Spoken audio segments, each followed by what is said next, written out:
Hey everyone, I wanted to elaborate a little bit on what's going on with ARM Holdings by deciphering where the revenue growth is coming from, looking into its profitability via its operating profit margin, and taking a look out further into its next fiscal year or next several quarters and trying to see if we have visibility into what its revenue and profitability will look like going out a few more quarters into the future. So let's take a closer look. I want to thank the Motley Fool for sponsoring this video. Visit fool.com/Parkev for the 10 best stocks to buy now. So starting with revenue, the company saying that revenue increased 47% in the latest quarter to 928 million. Now, that revenue growth rate is solid, but it makes it even more impressive when you consider that its non-GAAP operating profit margin was 42%. You have several companies that can grow revenue at 47%, but fewer still can do so while maintaining strong operating profit margins. Typically, you have companies growing this quickly, losing a lot of money on the bottom line. That's not the case with ARM Holdings with a non-GAAP operating profit margin steady at 42%, or solid, I should say, at 42%. And the company also increased its RPO, which stands for remaining performance obligation, by 45% to 2.5 billion.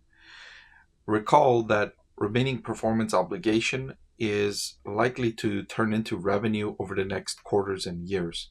These are contracts the company has signed, and it's an obligation that it will perform, but it just hasn't performed it just yet. It may be a 3 year deal for a certain amount, or a 5 year deal, or a certain unit number deal, whatever the case might be. It's going to take time for ARM to fulfill its requirements under the contract. And when it does fulfill the requirements, it can then recognize the RPO as revenue.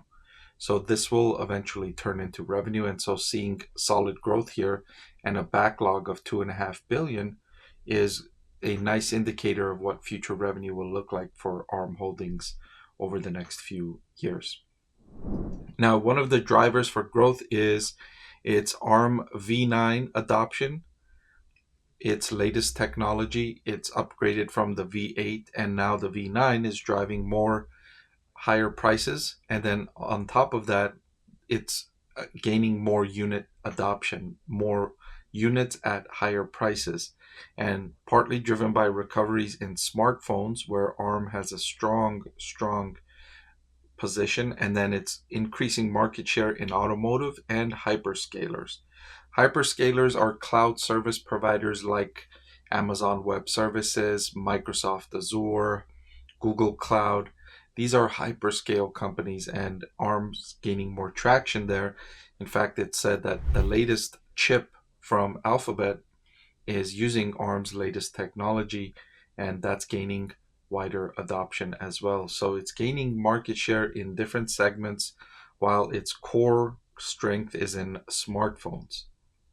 Now let's look a little bit towards fiscal 2025, where the company says they expect revenue between 3.8 and 4.1 billion, which would represent a range of 17 to 27% growth. At the midpoint, that would be 22% revenue growth, which would be half of the latest quarter's over 40% revenue growth. So growth is slowing down in fiscal 2025. But what management will say in the future is that revenue growth will accelerate and remain robust going forward. And I'll share that with you a little later. On top of that, the company will continue to invest in research and development to support future growth. Research and development is a core capability for ARM Holdings. You want to see them continue investing in research and development. That's how they will sustain this market position and increase market share. Its annual contract value says remains strong, and they expect low double-digit growth for the year. And for royalties, they expect mid 20% increases driven by the continued V9 adoption. And looking out further beyond its current fiscal year, Based on the pipeline for new licenses, agreements already signed, and royalty-bearing chips in development now or shipping, they expect to maintain total revenue growth of at least 20% for not only 2025, but 2026 and 2027. So 2025, they mentioned 22% revenue growth at the midpoint, and they expect it to be at least 20% for fiscal year 2026 and 2027.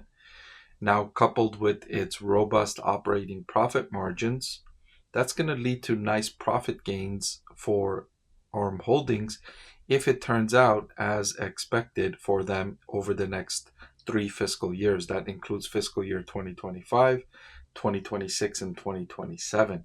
So, excellent prospects here for ARM Holdings as they benefit from the rising effectiveness of artificial intelligence and companies racing to implement AI capabilities, whether it be in smartphones, whether it be in cars, whether it be in cloud service providers, or other areas, including the Internet of Things. ARM Holdings is benefiting from this increase. That's because they require more chips, more computing power to deliver more capability to end users. And that's all great news for ARM Holdings, which is benefiting from this trend. Now, these are all reasons why I recently upgraded ARM Holdings stock to a borderline buy.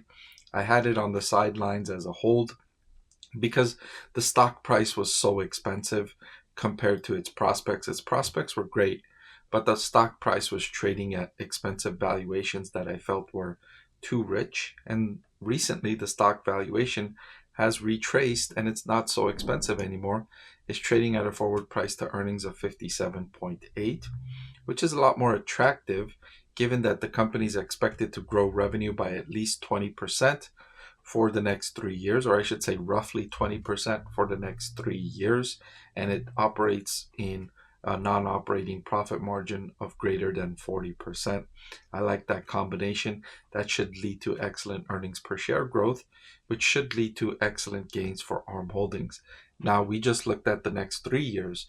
The artificial intelligence industry is likely to boom all the way out to at least 2030.